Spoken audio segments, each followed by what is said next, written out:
আনাই করে নিতাম। কি বলিস? বটেই তো বটে। বেঁচে থাকতে আমার কোনো সম্মান ছিল না। বেঁচে থাকতে আমার কোনো সম্মান ছিল না। ভুল হয়ে গেছিল কিনা, বড় হয়েছিলাম কিনা, বিষয় সম্পত্তি লিখে দিলাম ছেলেদের নামে।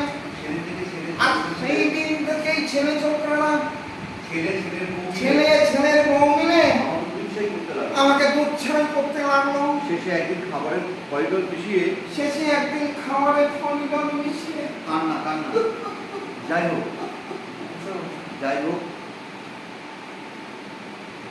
হোক সেদিন থেকে ব্রহ্মদত্ত হয়ে সেই দিন থেকে ব্রহ্মদত্তী হয়ে বরটাকে ভুলছি। এই বটগাছে ঝুলছি। মাঝে মধ্যে খুব দুঃখ হয়, মাঝে মধ্যে খুব দুঃখ হয়। তুমি তাই এই বট তাই এই বট তলায় আসা লোকজনকে ভয় দেখিয়ে মজা পাই।